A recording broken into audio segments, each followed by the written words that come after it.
Brandon Hale pushed open the door of the apartment, the faint hum of Manhattan traffic seeping in behind him.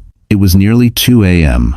The kind of hour only cheaters and liars walk in, pretending everything is normal. He straightened his suit jacket, brushing off the scent of Sienna's perfume light, expensive, impossible to hide. But he didn't worry. Lillian never questioned anything. She was too gentle, too tired, too trusting. The apartment was dark, not unusual. Still, something felt different. Too still. Too quiet. Even the refrigerator's usual whir seemed muted, like the whole place was holding its breath. "Lily?" he called softly. No answer. He walked into the kitchen, expecting leftover dinner or a note. Instead, he saw a small sheet of paper lying in the center of the counter. White paper, messy colors, the unmistakable scribbles of a 5-year-old. His son's handwriting. Bright crayon strokes, crooked letters, a wobbly heart. The message read, "Mommy has a new hero." At first, Brandon let out a short, dismissive laugh. Kids drew nonsense all the time. Maybe Noah meant a cartoon character or a firefighter they saw at school. But the longer he stared at the words, the more something sharp twisted in his chest. The drawing showed 3 figures. One small, that was Noah. One with long brown hair, Lillian. And the last one tall, broader, holding both their hands. Not him. He froze. A prickling heat crept up his neck as he whispered, "What the hell is this?" He looked around the silent apartment again. Lily's shoes weren't by the door. Her coat was missing. Noah's backpack too. For the first time in years, Brandon felt a flicker of fear. Ugly, sour, unfamiliar. He snatched the paper off the counter, gripping it too tightly, crumpling the edges. His pulse spiked. He needed answers. Needed control back. Because there was no way, no possible way Lillian had found someone new. Not her. Not the woman he thought would stay no matter what. He stormed down the hallway, ready to tear the apartment apart if he had to. And then he saw something that made his stomach drop. The bedroom closet was empty. Completely empty. Lillian Harper had always lived her life in the quiet spaces between school drop-offs, lesson plans, grocery lists, and the soft little moments only a mother notices. She moved gently, spoke softly, and loved deeply. People often mistook that softness for weakness. Brandon certainly did. For years, he counted on it.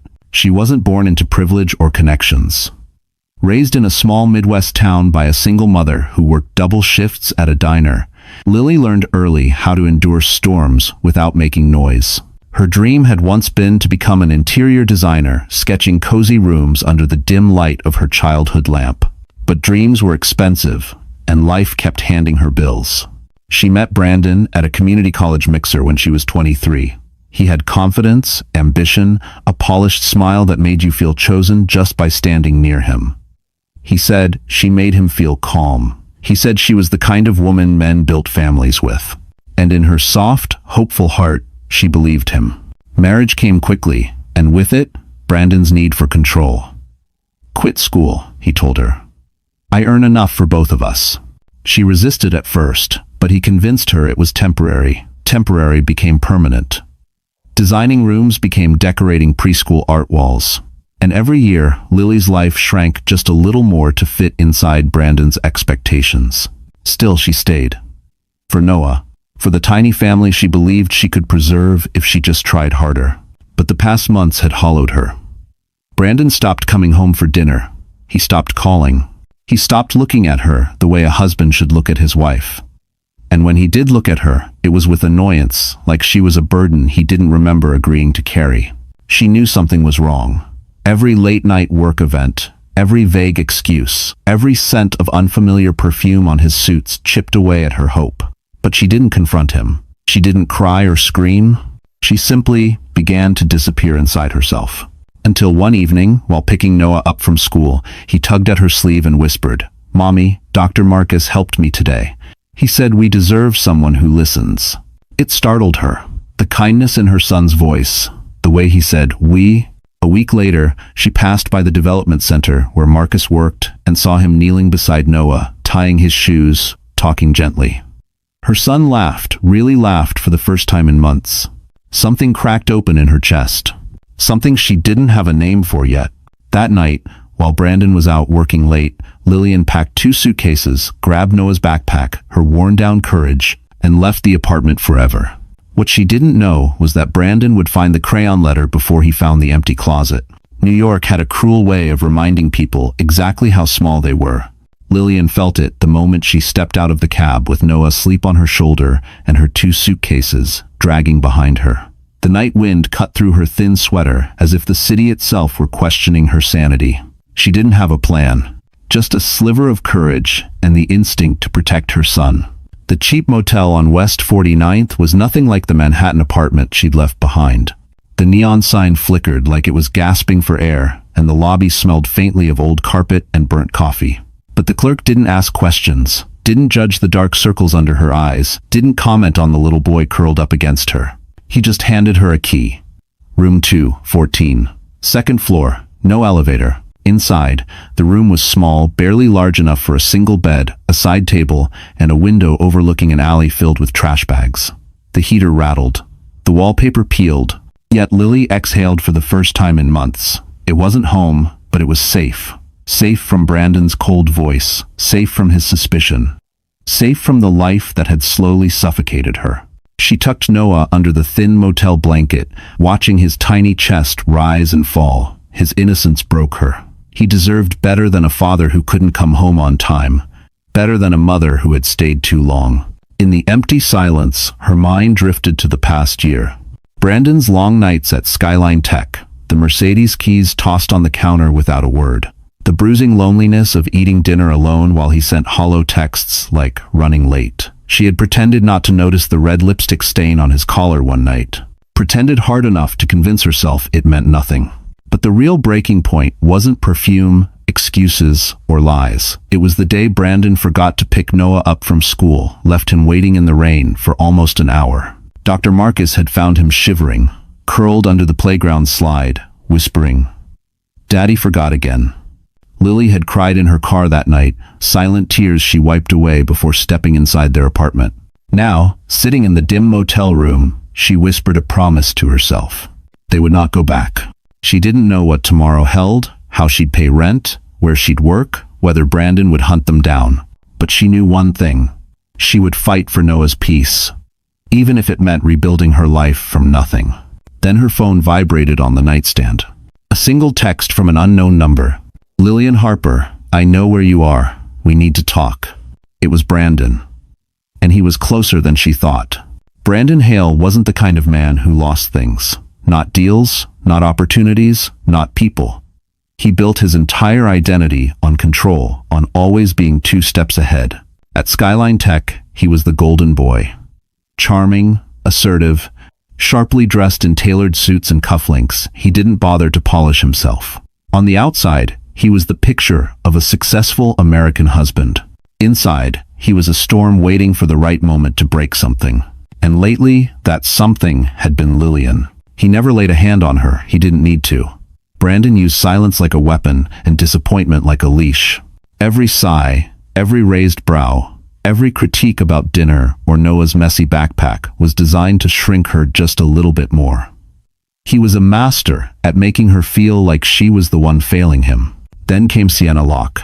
Sienna was everything. Lily wasn't, at least in Brandon's mind. Confident, sharp-tongued, expensive. She floated through corporate events in stilettos and designer dresses, laughing at his jokes like he was the center of gravity. She knew exactly how to make him feel powerful, admired, desired. She also knew how to make him dependent. It started with accidental late-night strategy calls, then drinks, then hotel rooms Brandon swore were just for decompressing. Soon, Sienna had access to secrets, real ones, confidential sales projections, client leads, the kind of information that could ruin him if placed in the wrong hands. And she had the screenshots to prove it. Brandon didn't know that part. Not yet, but Sienna did. And she planned carefully, always with a smile, always with a fingertip tracing the rim of her wine glass.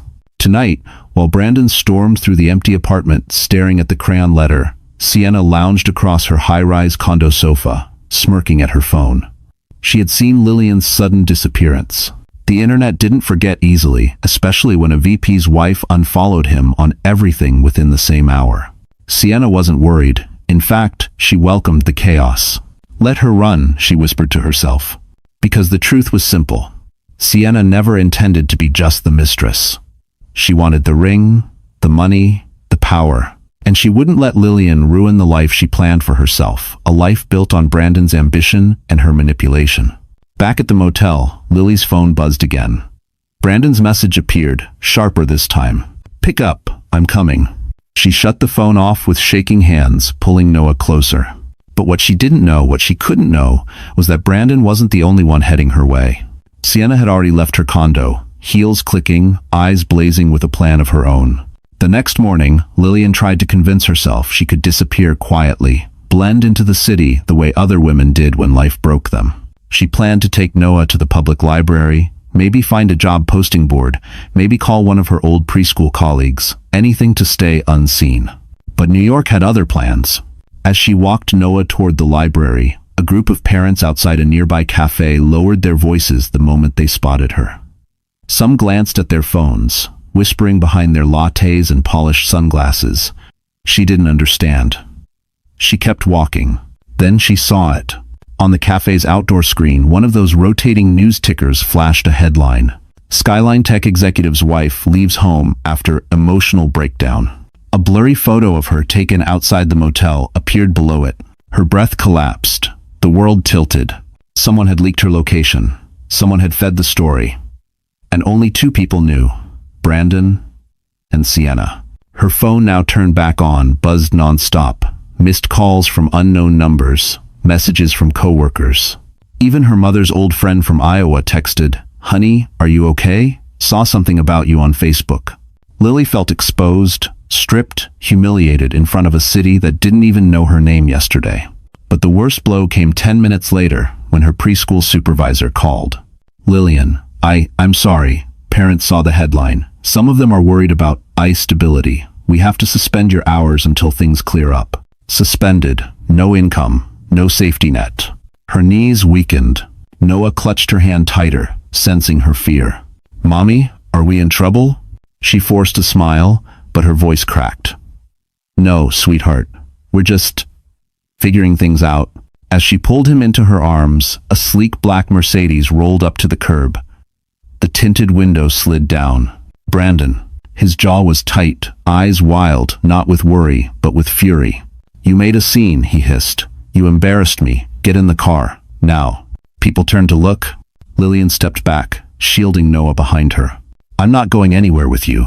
Brandon lowered his voice, but the venom was unmistakable. "You don't get to decide that. You left with my son. You caused damage to my career. I warned you, Lily. I warned you what would happen if you tried to run." Noah whimpered. Lily's heart pounded. She wasn't strong enough to fight him alone. Not like this, not with everyone watching. Then, from behind her, a calm, steady voice spoke. "Is there a problem here?" She turned and froze. Dr. Marcus Ellington was standing there looking right at her, and at Brandon. For a moment, the world stood still. Brandon's glare, Marcus's calm posture, the quiet city noise fading behind the pounding in Lillian's ears. She wished she could be strong, wished she could stare Brandon down and hold her ground like the heroines she used to admire in old movies. But reality wasn't a movie. Reality was exhaustion, fear, humiliation, and a child clinging to her hand with trembling fingers. Brandon stepped out of the Mercedes, slamming the door as if to announce ownership over the sidewalk. "This is a family matter," he growled at Marcus.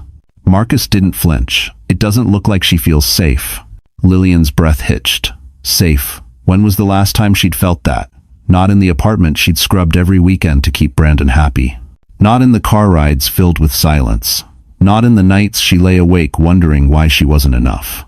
Brandon scoffed. "She's overreacting. She ran off because she's unstable. You've seen the news. She needs help, not an audience." The word unstable hit harder than she expected. It was the same word he'd tossed around during arguments, soft enough to sound like concern, but sharp enough to bruise. Tears burned behind her eyes. She didn't want to cry here in public, in front of her son, in front of a man who once promised to protect her. Marcus knelt beside Noah. "Are you okay, buddy?" Noah nodded shyly, but his voice shook. "I don't want Mommy to cry." That was it. The dam inside Lillian broke. She covered her mouth, shoulders trembling, tears falling faster than she could stop them. Months of silent suffering, of pretending everything was fine, crashed down on her. She cried for the woman she used to be, for the dreams she'd abandoned, for the nights she waited for Brandon to come home, for the lies she swallowed just to keep peace.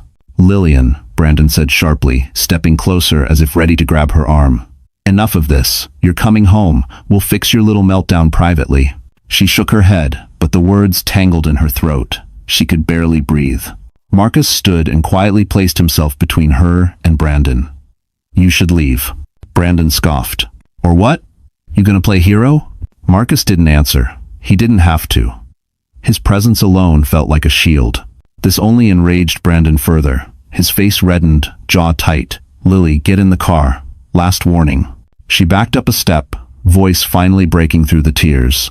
"No, please, just go." The street fell silent again. And then someone in the cafe gasped loudly. A notification buzzed on a dozen phones at once. Another headline flashed across the cafe screen, bolder, sharper, devastating. Skyline Tech VP accused of misusing company funds, internal investigation underway. Marcus turned. Brandon paled. And Lily realized she wasn't the only one whose life had just fallen apart. Brandon's face drained of color as the headline blazed across the cafe screen. Misusing company funds. Internal investigation. His entire identity, his status, his career, his power hung by a thread he hadn't even seen fraying. People nearby whispered. Phones lifted subtly as they searched for more information. Lillian watched the panic crack through Brandon's perfectly polished exterior for the first time. "Who the hell leaked this?" he muttered, voice low and trembling with anger he was trying desperately to contain. "This wasn't supposed to go public." Marcus crossed his arms. "Sounds like you have bigger issues than harassing Lillian." Brandon shot him a murderous glare. "Stay out of this." But Marcus didn't move.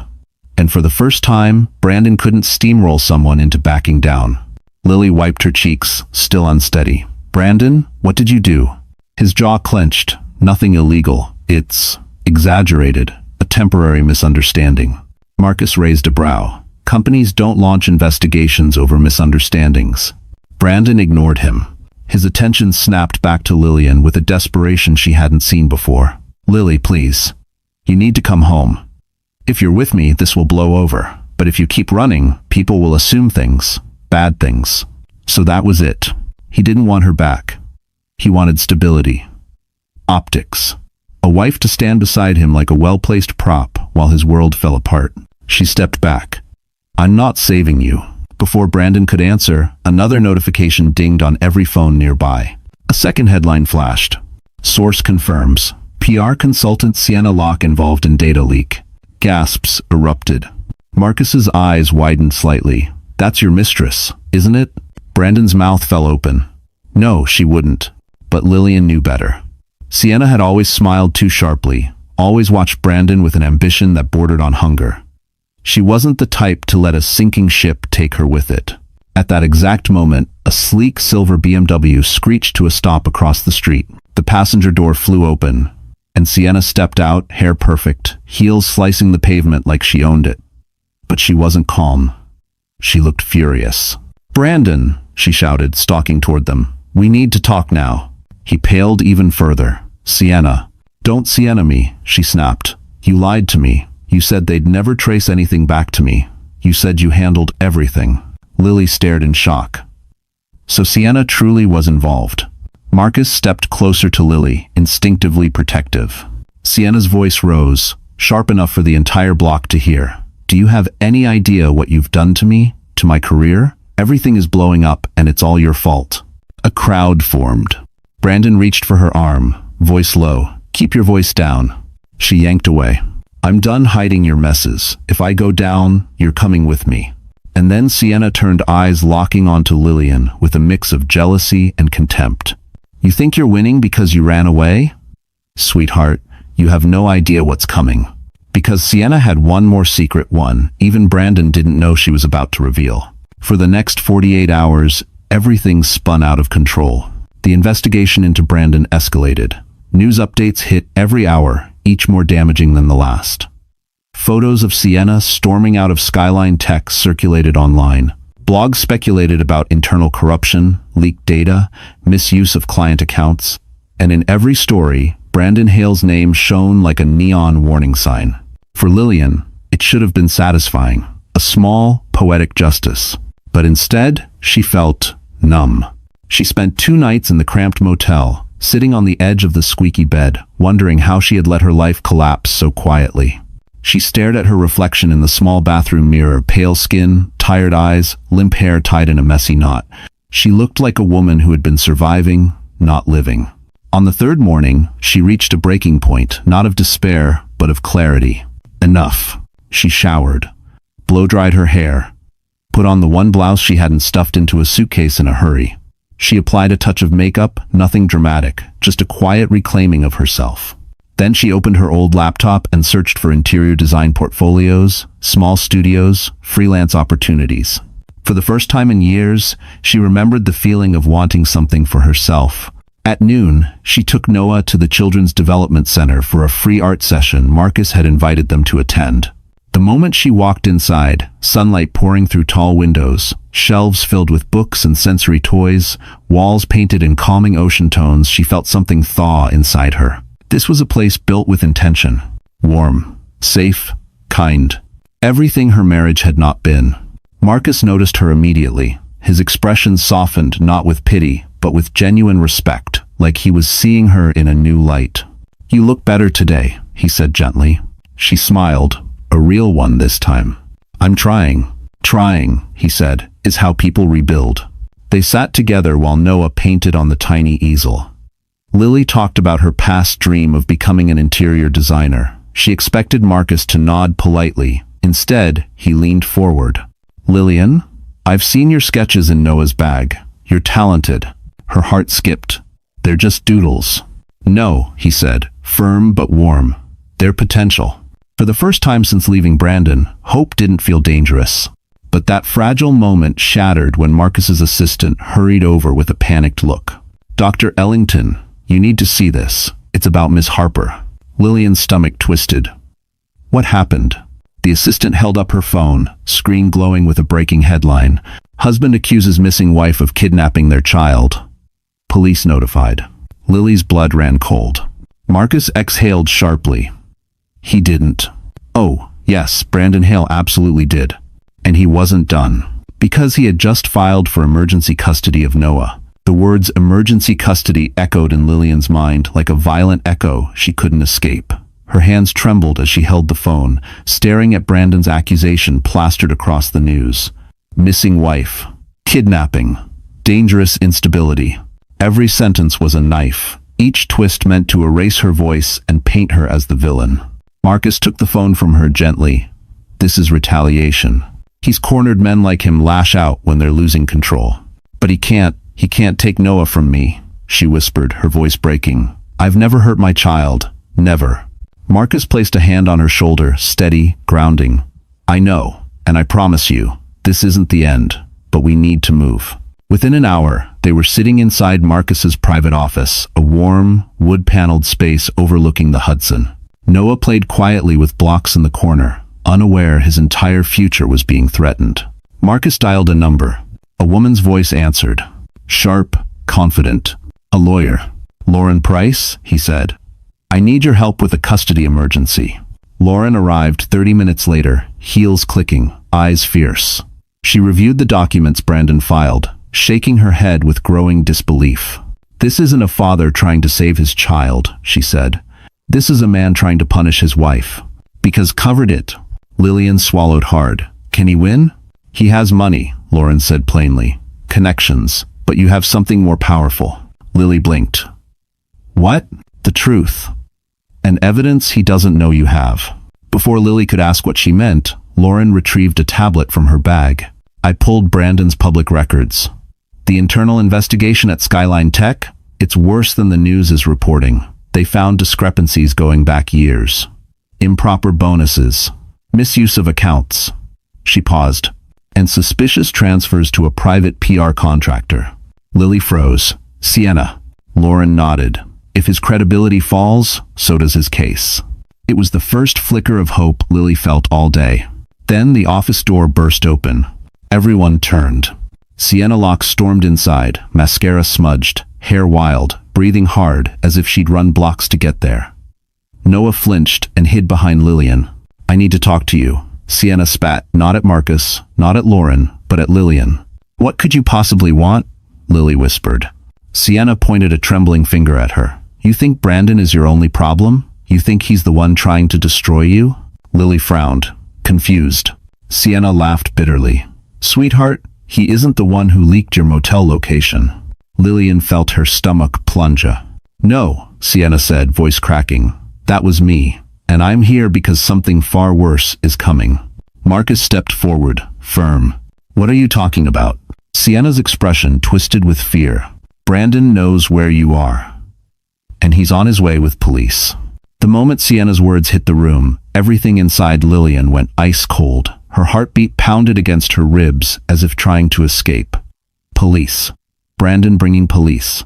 The one fear she never thought she'd face, being painted as a criminal in front of her own child, was suddenly terrifyingly real. Marcus stood taller, voice calm but edged with urgency. "Everyone stay here. Lillian, breathe. We'll handle this." But Lily's breath was gone, stolen by panic. Her knees wobbled. The world blurred. I can't let them take Noah. I can't." Lauren stepped forward. "They can't just take him. Brandon would have to prove imminent danger, and he can't.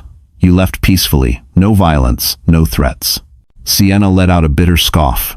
"You underestimate the man. He'll twist anything.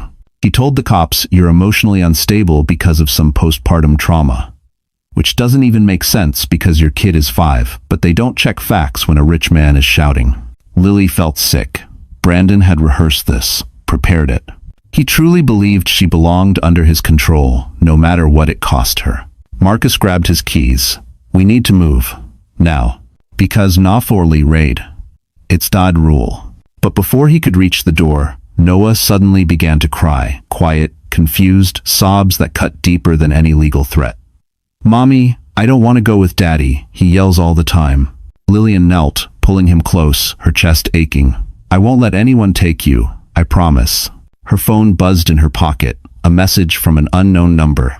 "Police Itia, 7 minutes." He's screaming at them to hurry. Sienna looked away, ashamed. "That came from me. I set alerts on his location when we were together. Long story, don't ask." Lauren closed her briefcase sharply. "We'll file a counter-petition, but right now, we need witnesses. Somewhere public, somewhere safe." Marcus snapped his fingers. "My development center has security cameras. Neutral ground. If Brandon tries anything, it's all recorded." Lillian hesitated. "What if they believe him anyway?" Lauren stared her straight in the eyes. "Lillian Harper, listen to me carefully. You are not the woman Brandon convinced you that you are. You are stable, you are protective, you are sober, you are present. And you have people who believe you." Her expression hardened. "But Brandon? He's unraveling on every news channel in the city." Sienna nodded grimly. "And he's about to unravel even harder." They rushed out of the office, Marcus carrying Noah, Lillian close behind, Lauren fielding calls, Sienna glancing nervously over her shoulder. As they stepped outside, sirens wailed 2 blocks away, too fast, too close. Marcus tightened his grip on Noah. "Keep walking, don't look back." But Lillian did, and she froze. Because the black and white police cruiser speeding toward them wasn't the real danger. Brandon was driving right behind it, windows down, fury blazing. And he wasn't alone. The police cruiser screeched to a halt in front of the group, tires biting into the pavement. Officers stepped out quickly, one hand near a holster, the other raised to signal everyone to stay back. But it wasn't the police who made Lillian's stomach drop. It was the black SUV that pulled up right behind them, horn blaring, door flying open before the vehicle had even fully stopped. Brandon jumped out, hair wild, suit wrinkled, eyes bloodshot from lack of sleep or pure rage. Lillian couldn't tell. But he wasn't alone. His older brother, Ethan Hale, an attorney with a reputation for bending the law until it nearly snapped, climbed out from the passenger side.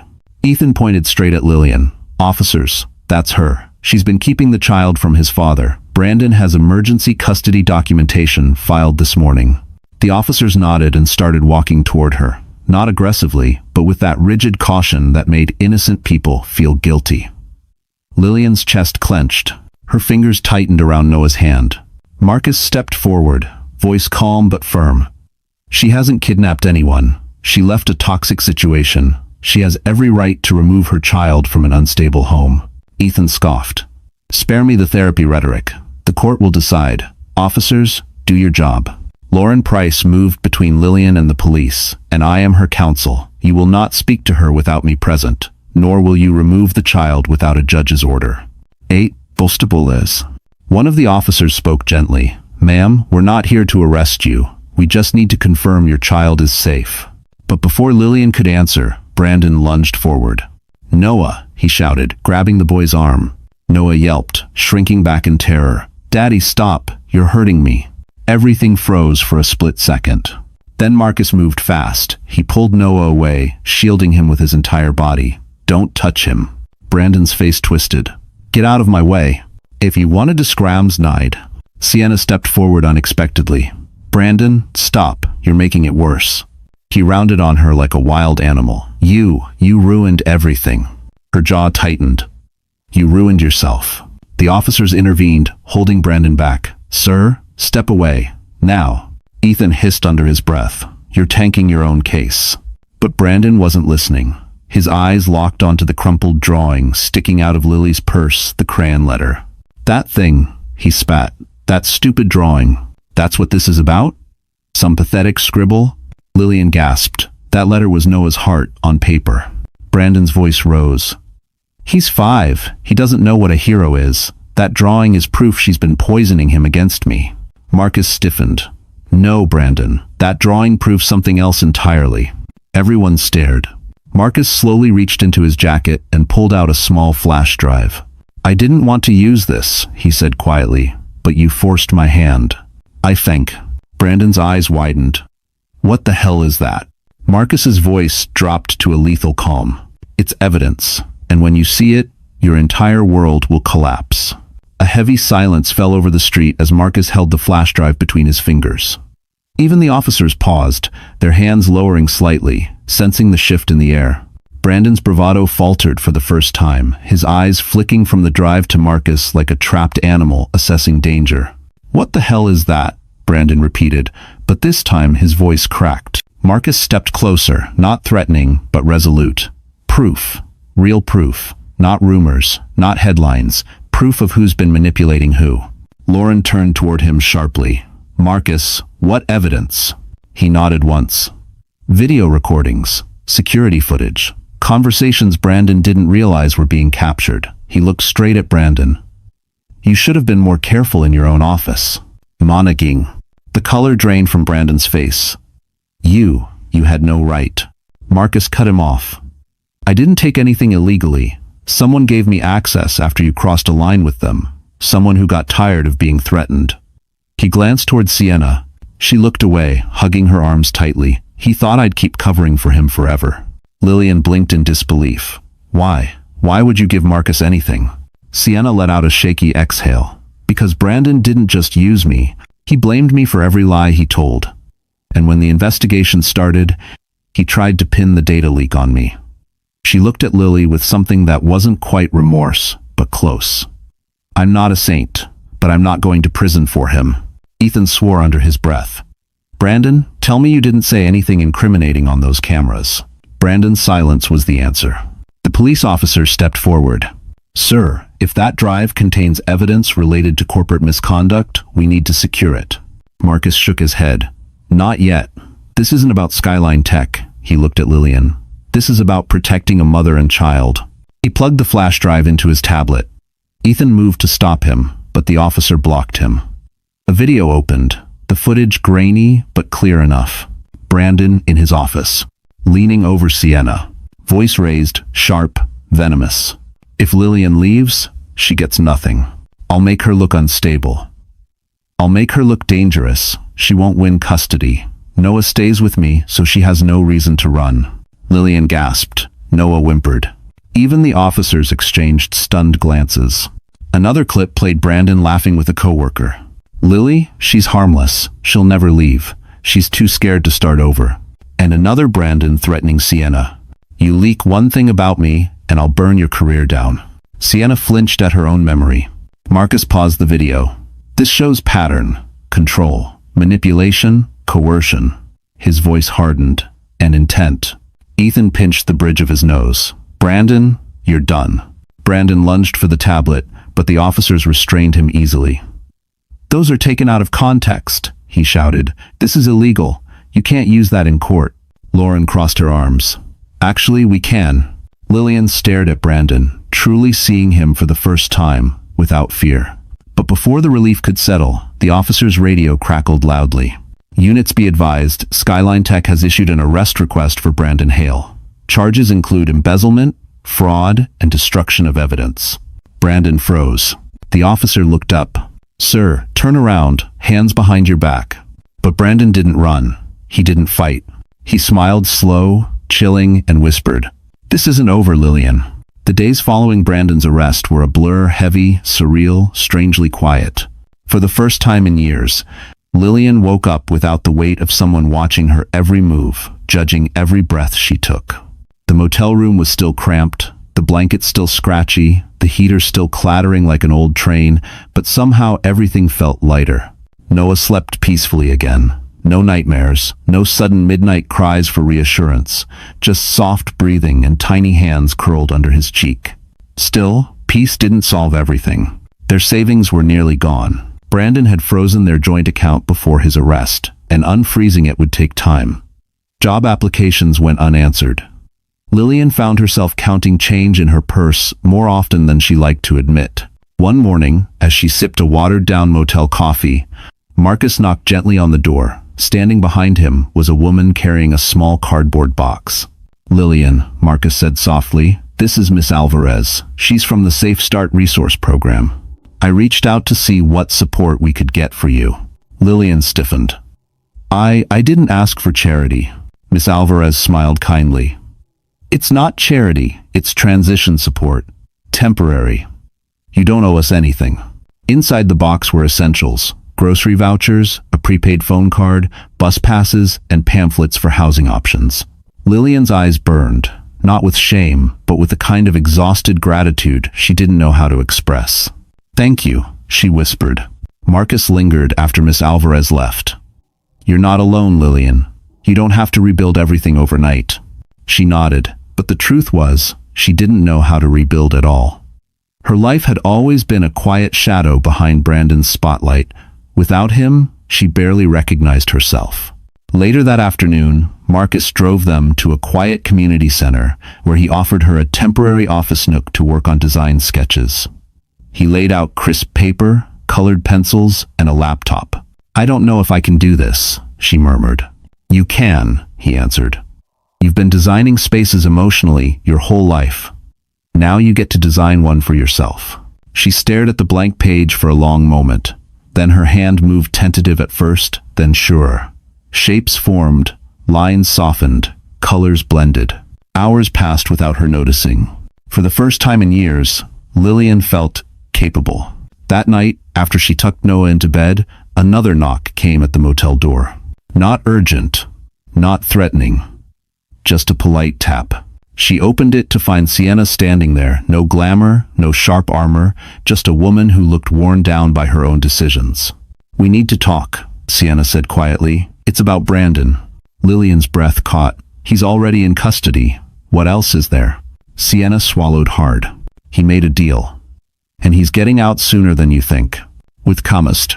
For a long moment, Lillian just stood there in the doorway. The cold hallway air drifting in behind Sienna, as if ushering in yet another storm. She felt her pulse throb in her wrists, her throat, her ribs. What do you mean? He's getting out? Sienna stepped inside slowly, glancing at the motel's peeling wallpaper with a guilt that looked almost genuine. Brandon made a deal with Skyline Tech. He's agreeing to turn over certain documents, ones only he had access to, in exchange for bail and reduced charges. Lillian's knees weakened. So he's free to come after me again. Sienna looked down, shoulders sagging. That's why I'm here. You need to know something before he gets to you. Marcus, who had insisted on staying nearby just in case, appeared in the doorway of the adjoining room, brow furrowed. What kind of something? Sienna clasped her hands, fingers shaking. Brandon wasn't just cheating. He wasn't just manipulating. He was planning something far worse. Something that involved both of you. Lillian felt the room tilt again. Both of us? Sienna nodded. He blamed Marcus for the internal investigation. He thought you were meeting him behind his back. He was convinced you were plotting to sabotage his career. Marcus's jaw tightened. That's absurd. Absurd or not, Sienna said, he believed it. And Brandon never just believes things, he acts. He told me. She hesitated, eyes glistening with a mix of regret and fear. He told me he wanted to paint Marcus as your affair partner. Said it would break your credibility, ruin his reputation, and win him custody of Noah. Lillian felt like she'd been punched. He would weaponize my child for revenge. Sienna nodded silently. Marcus stepped closer to Lillian, voice low but steady. He won't get that chance. But Sienna wasn't finished. There's more. The deal he made with Skyline Tech? It included a condition that could affect both of you. Lillian's breath caught. What condition? Sienna swallowed hard. He agreed to provide private messages. All of them. That includes the ones about you, the ones about Marcus, and the ones he forged. Marcus blinked. Forged?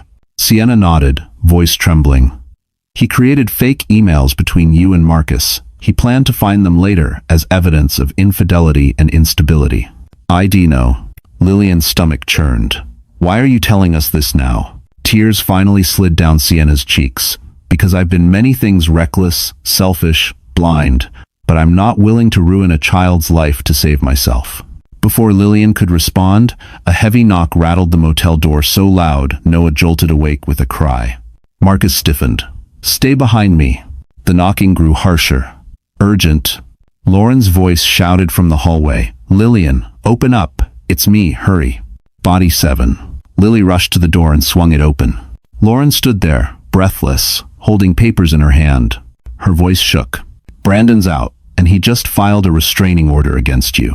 Lillian stared at the papers in Lauren's trembling hands. The words blurred for a moment. Restraining order, instability, risk to the child. Her pulse hammered in her ears, drowning out everything except the growing terror inside her chest. He filed against me? She whispered, her voice barely audible. Lauren nodded grimly. He claimed you're a flight risk, that you're emotionally volatile and could endanger Noah if stressed. Lillian's mind spun. But he's the one who chased us. He's the one yelling in public. I know, Lauren said firmly. Everything he's doing is projection. He's flipping the narrative before you can build yours. Marcus clenched his fists. He's weaponizing the system. Sienna let out a humorless laugh. He's always been good at that. Thank you for watching. Lillian felt tears sting her eyes, not weak tears, but hot ones, full of fury. She didn't deserve this. Noah didn't deserve this. She had tried so hard to leave quietly, peacefully, without destroying anything. But Brandon didn't allow clean exits. He needed chaos. He needed control. So what does this mean? Lily forced out. It means, Lauren said, exhaling, he's trying to push you into a corner. If the court believes you are unstable or hiding, he gets temporary custody. Into Devon. Lily swayed slightly. Marcus reached out, steadying her with a gentle hand on her elbow. You're not doing this alone. Whatever he throws at you, we'll counter it. But Lauren wasn't finished. There's more. He's demanding an emergency hearing tomorrow. Sunrise. Lillian's stomach twisted. Tomorrow? That soon? He wants to strike while you're exhausted and scared, Lauren said. This is classic legal ambush. He assumes you're too overwhelmed to prepare.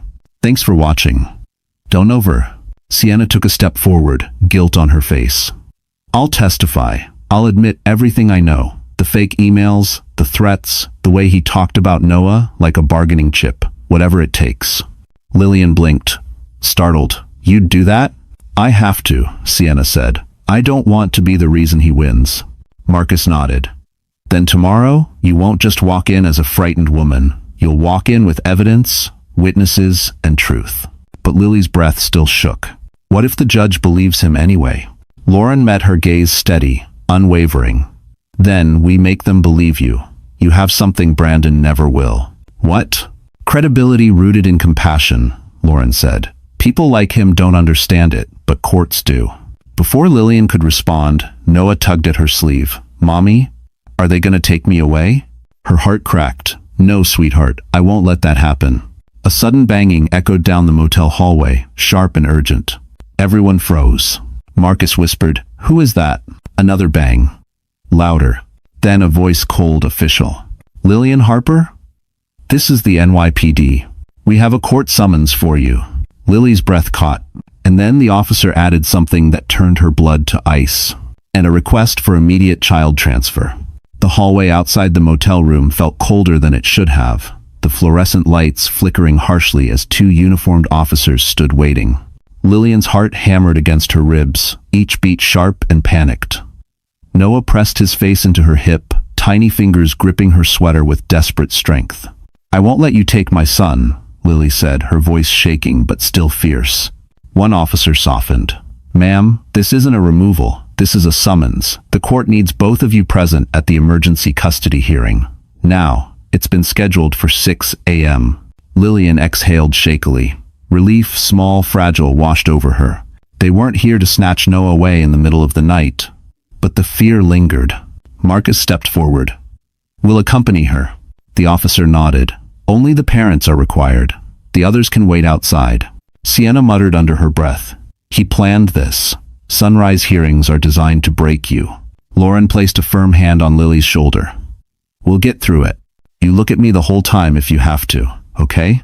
Lillian nodded, though her legs trembled as they walked down the motel stairs. The cold morning air stung her cheeks. The city was barely awake, streetlights fading, traffic thin, the sky a dull gray that mirrored the uncertainty churning inside her. When they arrived at the courthouse, Brandon was already there. He stood near the entrance in a pristine suit, hair combed, face smooth, calm. Too calm.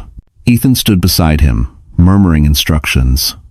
As if overnight, Brandon had shed the wild-eyed chaos and slipped back into the polished mask he always wore.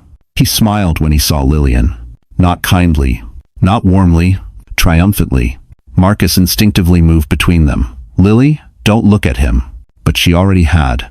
And the sick realization hit her like a blow. Brandon wasn't here to fight for Noah. He was here to destroy her. Inside the courtroom, everything felt too large, too bright, too unforgiving. The judge, a stern woman with silver hair and sharp eyes, looked over the file with a slow, methodical calm that made Lily's pulse race. "Miss Harper," the judge said, "you stand accused of removing the child without notice, exposing him to unstable environments, and obstructing paternal access." Lily's throat tightened. "Your Honor, that's not true." Brandon rose smoothly. "She abducted our son? She disappeared for days? My brother and I have been terrified she might harm herself. Or Noah." Lillian's breath caught. "That's a lie." But Brandon continued, voice steady and dripping concern. "I've tried for years to support her emotional struggles." Her knees buckled. Emotional struggles? She had none except the ones he created. The judge raised a hand. "We will hear both sides." Lillian forced herself to lift her chin. "Your Honor, I left because I was unsafe." Brandon scoffed. "Unsafe? I provided everything for her. I'm the stable parent." The judge looked up sharply. "Do you have evidence of her instability?" Ethan handed over a folder. "Yes, Your Honor. Emails suggesting an inappropriate relationship. Erratic behavior reports." Lillian's heart dropped. "The forged emails?" The judge skimmed. Her expression darkened.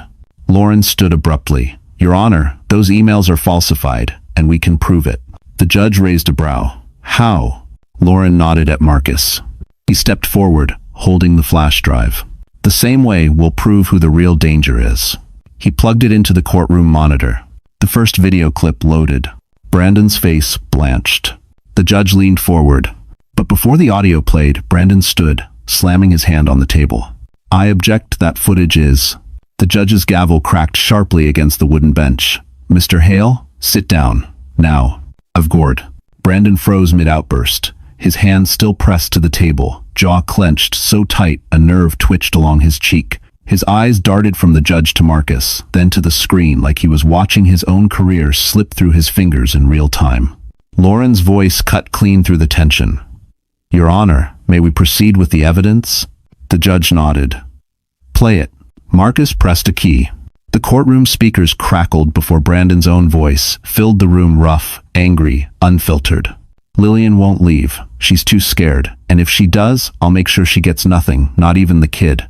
Judges love a stable father with a 6-figure income. She's weak. She'll lose. Lillian, sitting rigid beside her attorney, felt her stomach drop. Hearing his cruelty laid out so plainly, without manipulation, without charm, was a wound and a closure at the same time. Another clip played. Brandon again, this time speaking to Sienna. If she tries to run, I'll frame it as emotional instability. Fake a few emails. Nothing major. Women like her crack under pressure. Gasps rippled across the courtroom. The judge's face hardened. She leaned back slowly, studying Brandon with a chilling calm. Mr. Hale, do you deny this is your voice? Brandon's mouth opened, and nothing came out. Ethan looked like he wanted to melt into the floor. Sienna stood as well, surprising everyone. Your Honor, everything in those videos is real. I'll testify under oath. He planned all of it, weaponizing custody, manipulating evidence, threatening anyone who got in his way. The judge turned to Lillian. Miss Harper, why didn't you bring this forward sooner? Lillian swallowed, voice trembling. Because I was afraid. He made me believe no one would ever believe me over him. A flicker of sympathy crossed the judge's eyes. Brandon snapped. This doesn't prove anything. She's using that child psychologist, her little boyfriend, to make me look bad. Marcus stiffened, but Lauren spoke first. Dr. Ellington has no romantic involvement with my client, and unlike you, he actually cares about Noah's well-being. Brandon laughed bitterly. Oh, please. He's been obsessed with Lillian since day one. The judge raised an eyebrow. Mr. Hale, unless you have evidence to support that accusation, I suggest you remain silent. 1 SS. Brandon's fists tightened. Enough, the judge said, her voice sharp as glass. This court will not tolerate manipulation or fabricated claims. She took a long breath, reviewing the visible stack of evidence, videos, timestamps, falsified emails, witness testimony. Then she looked at Lillian, then at Noah, who was sitting quietly with a court aide, clutching a small stuffed dinosaur. The judge exhaled. Based on what I've seen so far, I am strongly leaning toward granting Miss People Harper temporary full custody. Brandon shot to his feet. You can't do that. However, the judge continued, eyes narrowing. Before I finalize anything, I want to hear from one more person. Lillian's breath caught. Dr. Marcus Ellington, the judge said, please take the stand. Marcus stood slowly, eyes steady, expression unreadable. He stepped forward, and Brandon suddenly whispered, loud enough for only Lily to hear. If he talks, I'll destroy him too. Astrovisis. Marcus walked toward the witness stand with the steady composure of a man who had spent years listening, observing, and understanding pain. But this was different. This was him stepping directly into the line of fire, Brandon's fire. As he raised his right hand to be sworn in, Lillian felt her chest tighten, fearing that Brandon's whispered threat wasn't empty. The judge folded her hands. Dr. Ellington, please state your relationship to Miss Harper. Marcus nodded calmly. I am Noah Harper's child psychologist. Brandon barked a laugh. Oh, come on, he's obsessed with her. The judge slammed her gavel once. You will remain silent unless addressed. Marcus continued, voice steady. I've worked with Noah for several months. His teacher referred him after noticing anxiety, difficulty sleeping, and sudden behavioral changes. The courtroom leaned in. During sessions, Marcus said carefully, Noah described frequent tension at home. Yelling, fear of disappointing his father. He often said things like, Daddy is mad again, or Daddy says Mommy forgets things. Lillian shut her eyes. The truth hurt even when it was finally out. Marcus continued, no child should speak in rehearsed phrases about a parent. That is emotional conditioning. Ethan shot up. Objection. Speculation. The judge waved him off. Overruled. Continue. Marcus's jaw tightened. I never wanted to reveal confidential session details. But based on the court's urgent request, Noah consistently expressed fear of being alone with his father. He flinches when men raise their voices, and he showed significant relief when separated from Mr. Hale. Brandon slammed both palms down. This is ridiculous. He's manipulating a child to get to Lillian. Marcus didn't flinch. Mr. Hale has never attended one therapy session, despite repeated invitations. The judge glanced sharply toward Brandon. Marcus went on, voice firm yet somehow gentle. I am not here as a romantic interest, or even as a friend. I am here as a mental health professional who has seen what this child carries. He paused. And I can say confidently, returning Noah to an unstable, coercive environment would risk long-term emotional harm. The courtroom went silent. The judge inhaled deeply, absorbing the words. Ethan rose once more. Your Honor, Dr. Ellington is clearly biased. Then Marcus said something no one expected. I have no personal benefit in helping Miss Harper.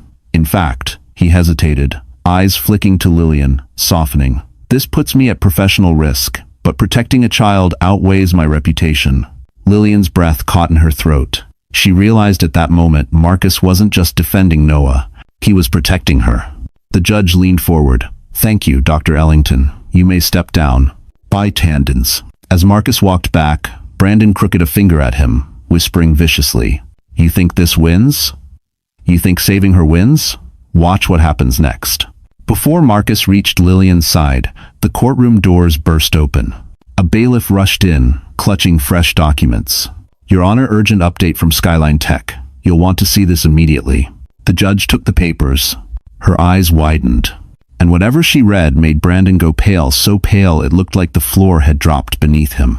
The judge scanned the documents with a growing intensity, each line deepening the creases between her brows. Brandon shifted restlessly, tugging at his collar as though the room were tightening around him. Lillian watched the tension rise like a wave about to crash. She could feel something enormous was coming. Finally, the judge placed the papers down and looked directly at Brandon. Mr. Hale, is there anything you'd like to tell this court? Brandon blinked. About what? The judge's voice sharpened. About the updated findings from Skyline Tech's internal audit. Findings that directly contradict statements you made to this court. Ethan stepped forward quickly, tone slick. Your Honor, we haven't reviewed those documents yet. We request. You may review them after I finish, the judge said coldly. She held up one page. It says here that Mr. Hale attempted to delete company data intentionally and that IT recovered multiple files marked as destroy after transfer. Her eyes narrowed, including files labeled with his wife's name. A shocked murmur rippled through the courtroom.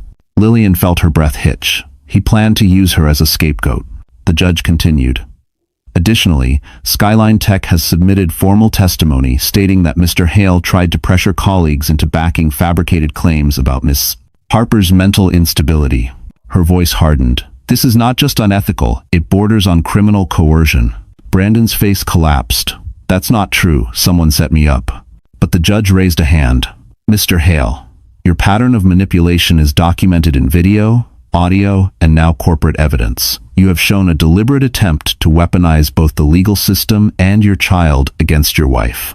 Ethan sank into his seat, realizing the case was slipping beyond saving. The judge turned toward Lillian, really turned toward her with a gentleness that brought tears to Lily's eyes. Miss Harper, based on the overwhelming evidence, I am granting you temporary, full custody, effective immediately. Lillian gasped. Noah, sitting beside the court aide, brightened instantly. Mommy? She nodded, tears falling. Yes, sweetheart, I'm right here. But the judge wasn't finished. As for Mr. Hale, she said, voice echoing with finality, you are barred from contacting Miss Harper or the child until further evaluation. Violations will result in immediate arrest. Brandon's mouth opened in horror. You can't.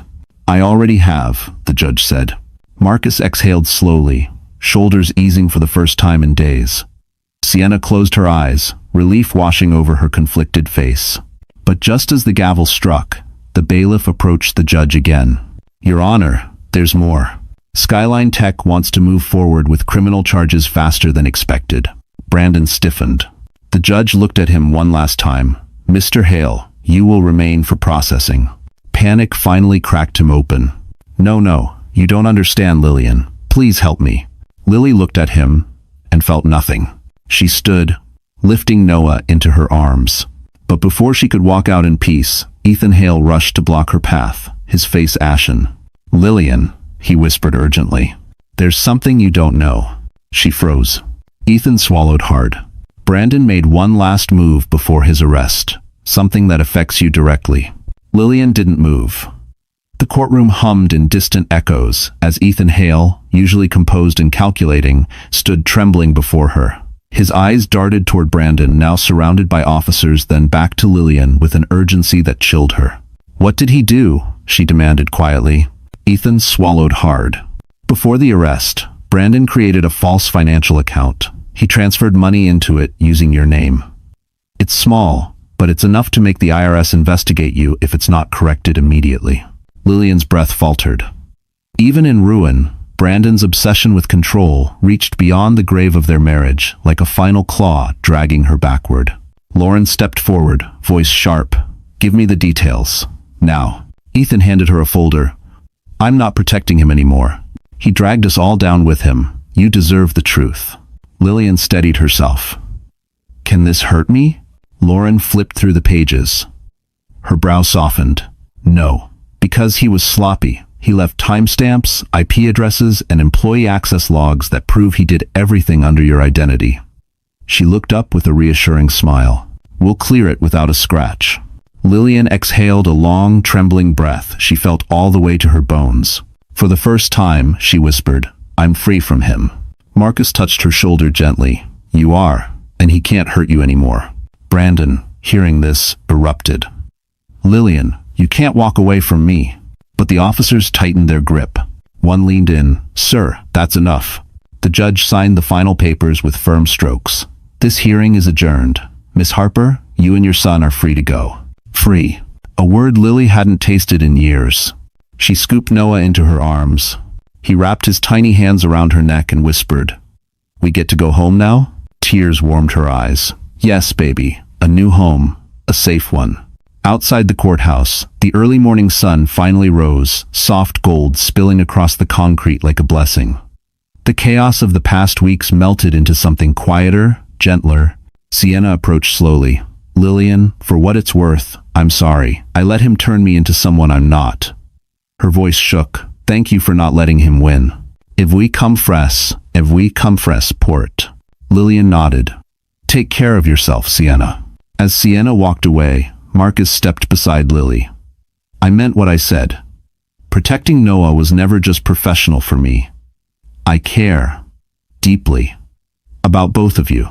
Lillian felt her heart shift, soft, cautious, but real.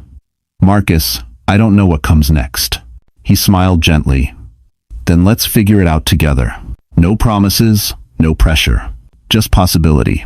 Weeks later, with Lauren's help, Lillian secured affordable housing. Marcus helped her set up a small home workspace where her design sketches blossomed into real projects. Clients praised her talent. Noah thrived, laughing more, sleeping peacefully, drawing pictures full of sunshine instead of fear. One evening, as they unpacked boxes in their new apartment, Noah handed Lily a fresh drawing. 3 figures holding hands, Mommy, Noah, and Marcus. "Mommy," he said shyly, "is he still our hero?" Lillian looked at Marcus across the room, warm light falling gently on him. "Yes," she whispered. "He is." And for the first time in a long time, she believed she deserved a happy ending. A real one. So that's how the story ends. And if you're still here with me right now, my friend, then something in this journey must have touched your heart in its own quiet way. Maybe it reminded you of your own strength. Maybe it reminded you of someone you love. Or maybe, just maybe, it whispered a truth you needed to hear. You deserve peace, even after the storm. You know, the ancient Stoics used to say, the obstacle is the way. And Lillian's story shows exactly that. The pain she walked through didn't break her, it shaped her. It taught her boundaries, self-respect, and the courage to choose freedom over fear. It reminded us that healing isn't loud or dramatic. Sometimes it begins with a single decision. I will no longer suffer in silence. Maybe tonight, take a quiet moment for yourself. Breathe. Let go of something heavy. And remember Marcus Aurelius's words. You have power over your mind, not outside events. Lillian found hers, and you can too. If this story moved you in any way, please like, share, and subscribe to the channel. Your support helps these stories reach people who might need them most. And hey, thank you for being here, truly.